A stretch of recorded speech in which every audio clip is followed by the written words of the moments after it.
Mesdames et messieurs, chers téléspectateurs, merci de nous rejoindre dans notre émission Les Rendez-vous de Denguélé TV. Et aujourd'hui, je reçois sur ce plateau Monsieur Serge Digbayi. Bonsoir Monsieur Serge. Bonsoir Madame. Merci d'être avec nous sur ce plateau. Tout le plaisir. C'est toujours un honneur pour nous de recevoir des personnalités comme vous. Merci. Et vous êtes le directeur régional de l'OCPV. Oui. Que veut dire l'OCPV? Ah, ce cycle-là, beaucoup de personnes ont ça à la bouche, mais ne savent pas exactement ce que c'est. Ouais. Bon, ben, l'OCPV, comme ça l'indique, hein, c'est l'Office d'aide à la commercialisation des produits vivriers. D'accord. Voilà, donc dans sa démarche, dans sa définition, l'État, dès les années 90, a voulu bien se désengager des processus de production et de distribution des produits vivriers et laisser au secteur privé, j'allais dire, la primauté de la distribution. Dans ce sens-là que l'ex-OCPV, qu'on appelait en son temps Agripac, a été dissous et l'OCPV a été créé, qui est un organisme public, donc un EPN, un établissement public national en caractère administratif, qui est chargé d'aider, d'assister tous ceux qui produisent les produits vivriers en Côte d'Ivoire à mieux vendre et à bien vendre les produits. D'accord. Tout de suite là, vous avez commencé déjà à aborder la mission de l'OCPV. Tout à fait. Est-ce que vous pouvez nous en dire plus? Oui, oui. Au niveau de la mission, nous avons plusieurs actes d'intervention. Nous avons les relevés des prix que nous faisons dans les marchés. Il y a aussi les flux que nous captons, les flux de produits vivriers qui sont mis sur les marchés que nous captons. Ces flux-là qui nous permettent d'avoir un peu les statistiques, n'est-ce pas, sur les productions locales. Et à partir de ces productions locales-là, la quantité qui est mise sur le marché. Et ça donne une idée claire à l'État pour pouvoir vraiment prendre des actions concrètes en vue de pouvoir développer ces secteurs-là. Il y a aussi l'encadrement et l'assistance que nous apportons aussi à tous ceux qui sont producteurs et commerçants. Parce que quand on parle de l'OCPV, c'est un EPN qui est rattaché directement au ministère du Commerce et de l'Industrie. Alors, nous travaillons sur la matière agricole, mais nous ne sommes pas des agriculteurs. D'accord. Voilà, parce qu'il y a des entités créées par l'État qui sont bien habilitées à encadrer à la production, mais nous nous encadrons à la commercialisation, notamment dans le secteur du vivrier. Donc, en matière d'actes d'intervention, il y a l'encadrement de ces groupements, des associations de producteurs à pouvoir vendre leurs produits. Il y a aussi la gestion des organismes qui sont des principes exigés par l'UEMOA, notamment à travers l'OADA. Aujourd'hui, pour être commerçant, il faut se mettre en produits vivriers, de produits vivriers. Soit il y a des commerçants individuels, mais quand on veut se mettre en groupement, alors on doit créer soit une société coopérative simplifiée ou une société coopérative avec conseil d'administration. Et l'OCPV est là pour encadrer à cela. Et il y a une autre mission qui nous est dévolue, c'est qu'individuellement on n'est pas fort. Mais quand on se met ensemble, on devient plus intéressant. Et en cela, l'État est plus attentif à nos demandes. Donc aujourd'hui, notre mission dans la région, il s'agit de pouvoir rassembler dans un creuset toutes ces petites coopératives qui se créent ici et là, soit en fédération ou en confédération. Ça nous permettra d'être efficaces dans les actions que nous menons. C'est des actions qui seront dans le sens de les intégrer dans un dynamisme allant dans le sens de pouvoir vraiment les rendre plus autonomes. Okay. Donc voilà un peu. D'accord. Alors quand on sait que Odiéné est une zone où notre activité principale est l'agriculture, je crois que vous trouver dans une région comme Odiéné, personnellement c'est une satisfaction. Et c'est en ce sens que vient la question suivante, qui est de savoir depuis quand est-ce que vous êtes à Odiéné? Depuis quand est-ce que la structure est là? Bon, l'OCPV à Odiéné, il y a Belle Lurette.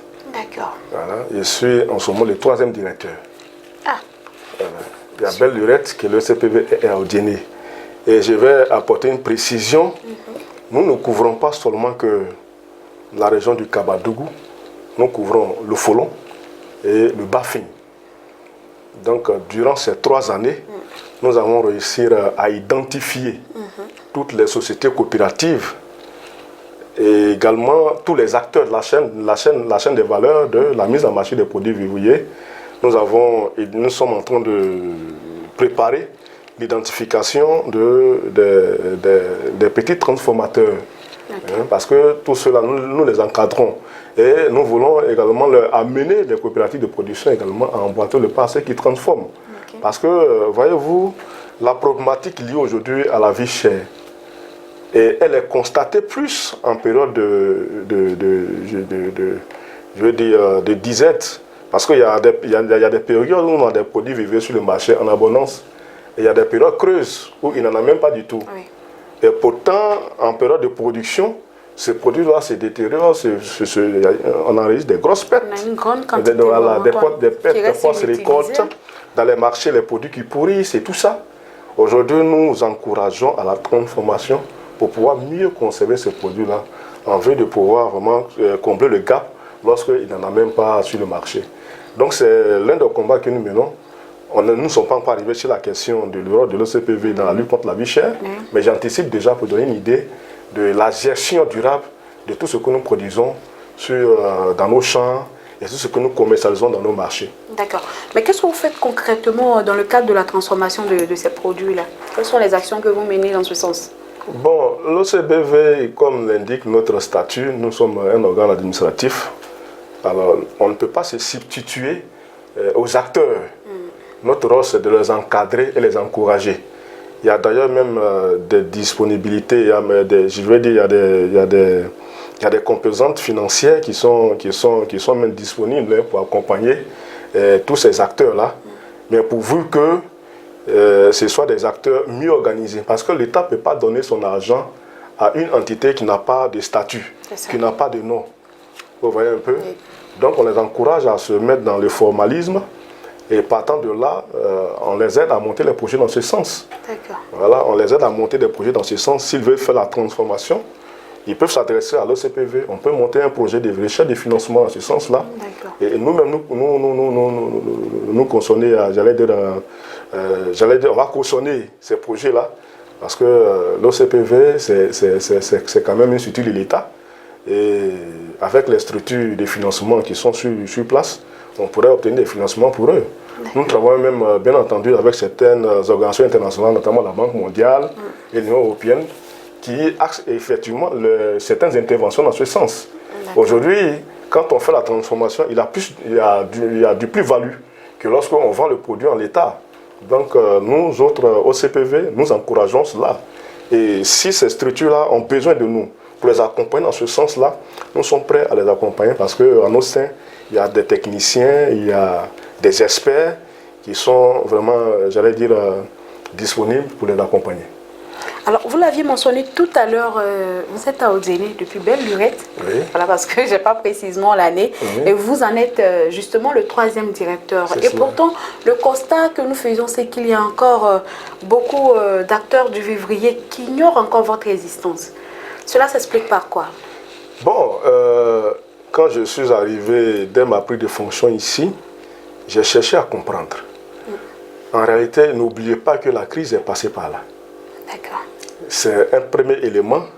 Il y a aussi le niveau d'analphabétisme qui est élevé. Vous voyez un peu? Donc, les populations, ceux même qui sont nos partenaires, les sujets sur lesquels nous travaillons, qui sont les producteurs, les commerçants des produits vivriers, ils sont très souvent analphabètes. Vous voyez un peu? Donc, ils n'ont pas l'information juste. Les gens connaissent l'OCPV que lorsqu'il y a des contrôles à des corridors. Et pourtant, ce n'est pas notre activité principale. Au corridor, c'est juste pour capter les flux de produits vivants qui circulent d'une zone A à une zone B. Vous voyez un peu? Et pourtant, notre intervention va au-delà. Et cette tribune-là est la bienvenue pour pouvoir dire à tous ces opérateurs-là de ne pas avoir peur de nous approcher parce que nous disposons des solutions. Nous disposons des solutions pour les accompagner. D'accord. Voilà. Il y a des dispositifs dont nous avions qui sont dédiés à chacune de leurs préoccupations. D'accord. Alors vous avez justement un regard sur le flux de production vivrier dans la région du Denguélé, dans le district du Denguélé, on va dire, puisque vous gérez le Kabadougou et le Folon. Est-ce que vous pouvez nous en dire plus? Bon, au niveau des flux, je vais l'évoquer, je l'évoque maintenant.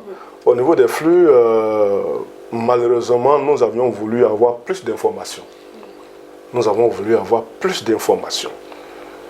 Nos agents sur le terrain ont maille à partir avec les commerçants. C'est difficile.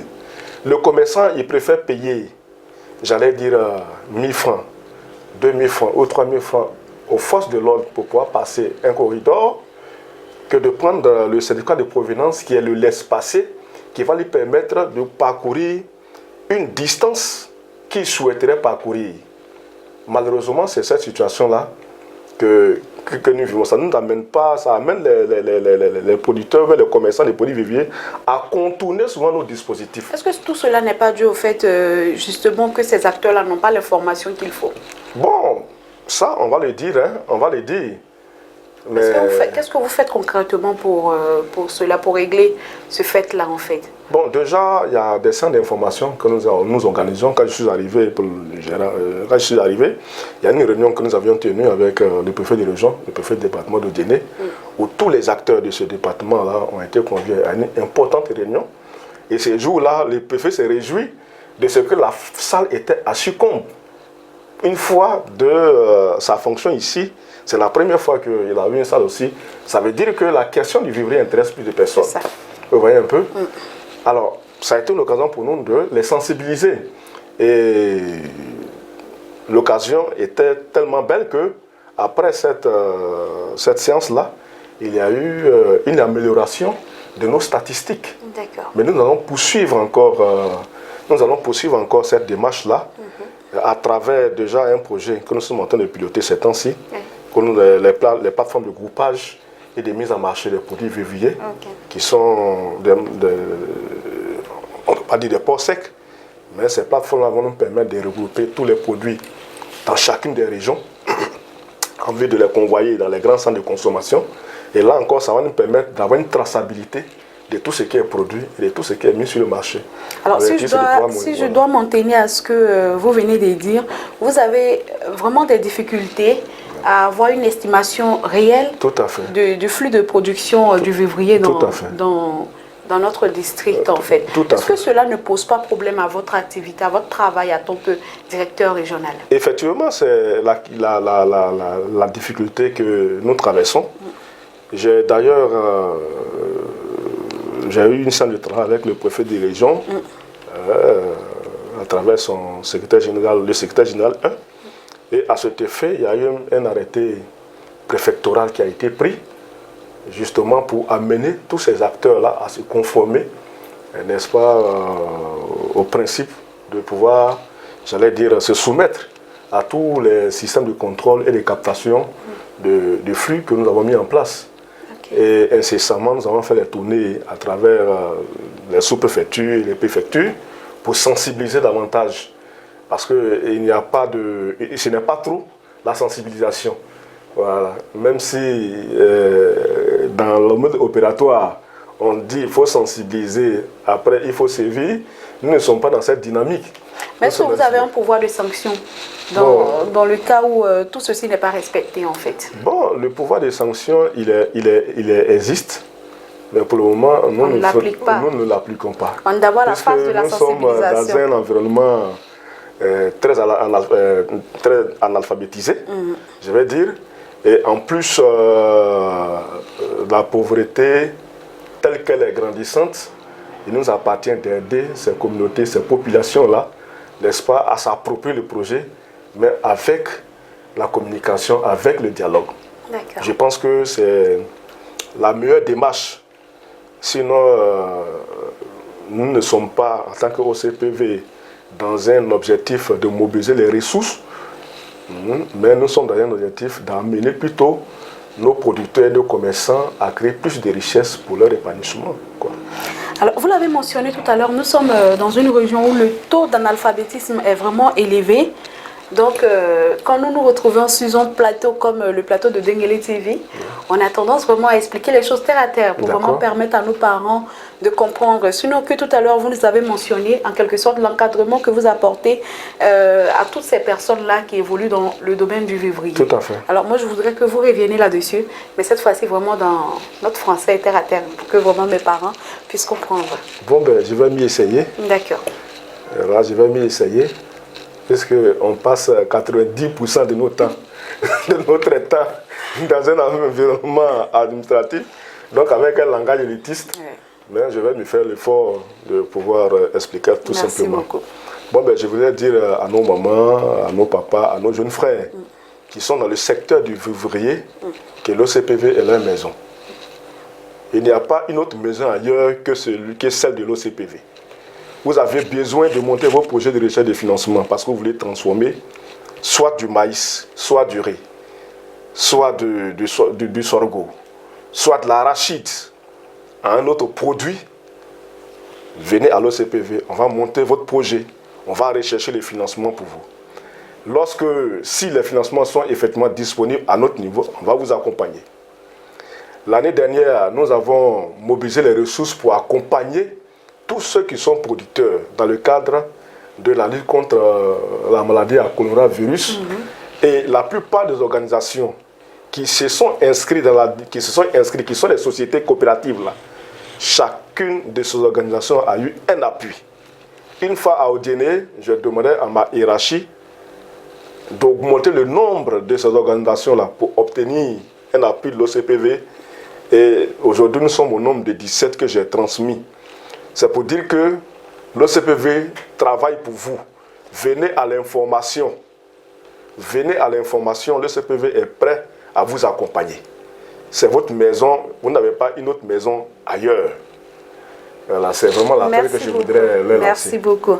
Alors, Monsieur Digbaï, je voudrais savoir quelle est la procédure à suivre quand une personne veut bénéficier de votre encadrement. Qu'est-ce qu'il faut faire concrètement? Bon, la personne fait la demande. D'accord. Mais dans un premier temps, déjà, il faut que la personne soit formellement organisée. Ok.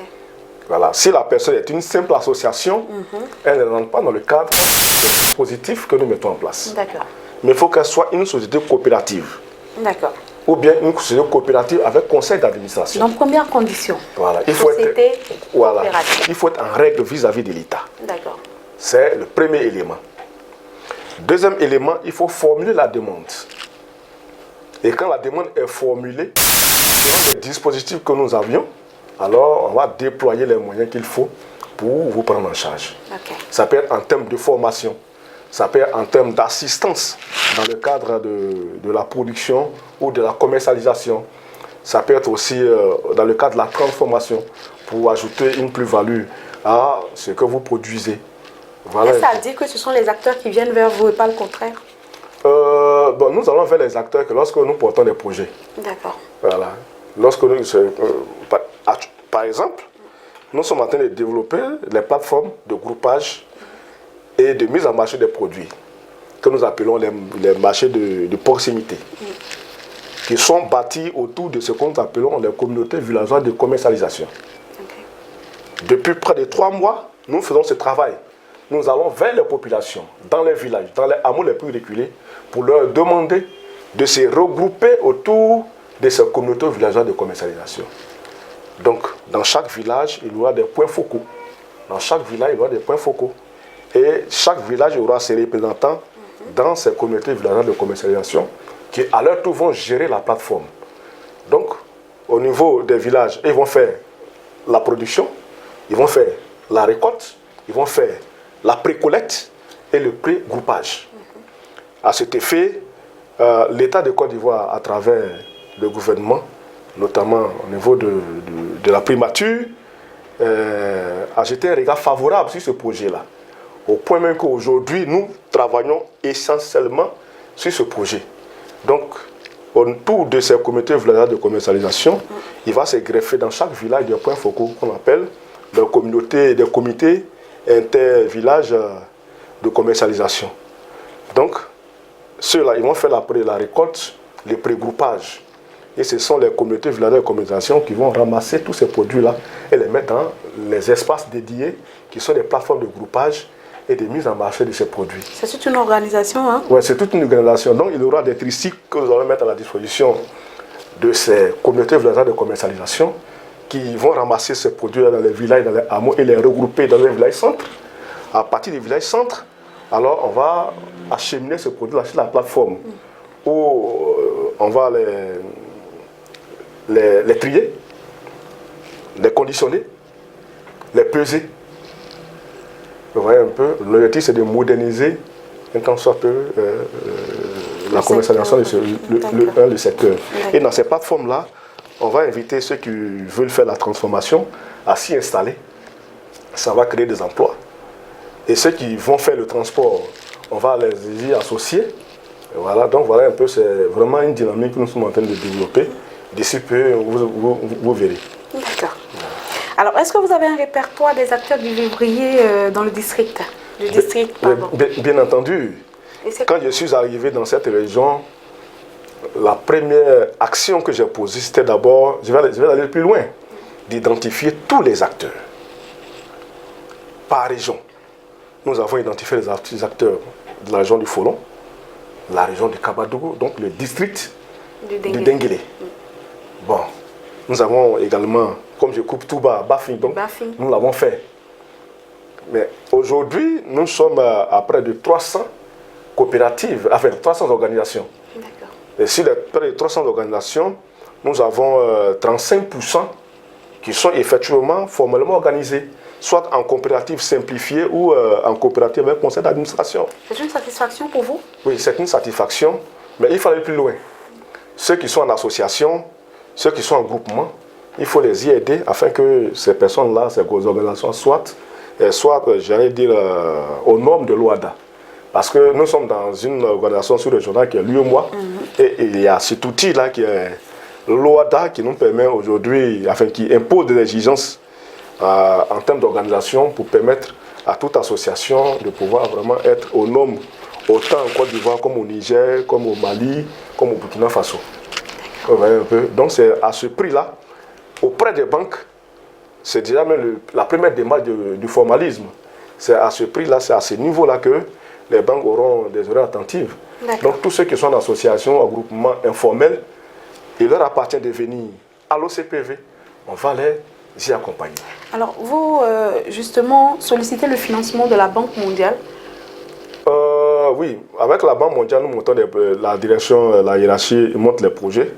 C'est une collaboration, voilà, c'est un partenariat? Voilà, c'est un partenariat, notamment, bon, je veux dire, la Banque mondiale, la Côte d'Ivoire fait partie de cette grande banque, n'est-ce pas? Donc, il y a des projets que la Banque mondiale met à la disposition de la Côte d'Ivoire, et ces projets sont déclinés de façon sectorielle à certaines entités.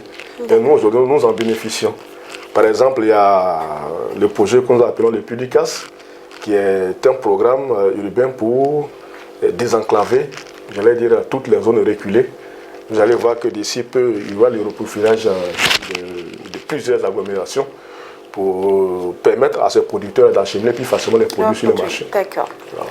Alors, Monsieur Dibaï, vous êtes à Odélé, il y a très longtemps, et je sais sûrement que vous avez un siège. Bien sûr. Est-ce que vous pouvez nous donner la localisation? Bien, je vais vous donner une précision. D'accord. Je suis à Odélé depuis le 12 mars 2022. 2021. Oui. Voilà, depuis le 12 mars 2021. Nous sommes situés au quartier résidentiel à la rue Sékou Diakité, en face de la résidence présidentielle. D'accord. Voilà. C'est bien au quartier résidentiel à la rue Sékou Diakité, en face de la résidence présidentielle, à la première bretelle. Nous sommes là, c'est une belle résidence. J'ai des collaborateurs très accueillants qui vont se faire le plaisir de vous recevoir. Ok. Alors, Monsieur Dibaï, nous sommes bien malheureusement à la fin de cette émission. J'aurais tellement voulu que ça dure, parce que vous nous donnez des informations tellement capitales, parce que le vivrier, nous en avons besoin, tout le monde en a besoin, c'est vraiment important et tout. Alors, moi, je voulais vraiment que vous regardez tout droit dans cette caméra et que vous vous adressez à nos acteurs du vivrier. Qu'est-ce que vous avez à leur dire concrètement? Bien, merci madame. Bon, elle n'a même pas pris le soin de savoir votre nom. Mariam Touré. Mariam Touré, voilà. Je me réjouis de l'opportunité que vous offrez à l'OCPV de pouvoir, j'allais dire ce qu'elle fait exactement Alors, ce que je voudrais dire à tous nos acteurs, que ce soit les producteurs, les commerçants, les transformateurs, ce que je voudrais leur dire, c'est que l'OCPV est leur maison. Qui n'hésite aucunement à nous approcher. À Odiéné, j'ai une équipe dynamique qui est disponible à se déplacer à eux-mêmes, à leur invitation. Et nous attendions cela. Ces organisations qui sont dans les villages et tout ça, quand ils ont besoin de nous, qu'ils nous appellent. On va se déplacer, aller vers ces organisations-là. Nous sommes disponibles, nous restons, la porte est ouverte. Seulement, il faut bien que, en matière d'organisation, qu'ils fassent l'effort de se surpasser pour se mettre sur la voie du formalisme. Parce que c'est la seule condition pour l'État de les aider. Parce que si on reste dans l'ombre et qu'on n'est pas organisé, l'État ne peut pas engager ses ressources dans ce sens. Vraiment, c'est ce que je voudrais dire à tous les acteurs. Un contact? Bien, le contact du siège, hein, oui, bon, je vais dire, bon, ben, vous pouvez nous avoir au 07 oui.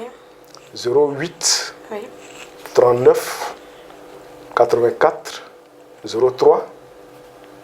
Vous pouvez aussi nous avoir au 01 au 02 38 35 45. Bien, merci beaucoup Monsieur Dibaye. Ça a été vraiment un honneur pour nous de vous recevoir sur ce plateau. Merci. On espère vous revoir très prochainement. Merci. En tout cas, ça sera un plaisir de vous retrouver. Merci. Alors, chers abonnés, c'est ici que prend fin cette émission. J'ai été très heureuse de vous la présenter. Et on se donne rendez-vous très bientôt. Mais avant, sachez que nous étions sur ce plateau aujourd'hui avec Monsieur Serge Dibaye. Il est le directeur régional de l'Office d'aide à la commercialisation de produits vivriers. Voilà, et pour toutes ces personnes qui souhaiteraient se rendre au siège de l'OCPV, il est situé au quartier résidentiel rue Sékou Diakité, en face de la résidence présidentielle. Et pour les contacts, vous pouvez appeler au 07 08 39 84 03 ou encore au 01 02 38 35 45. Merci de nous avoir suivis et à très bientôt.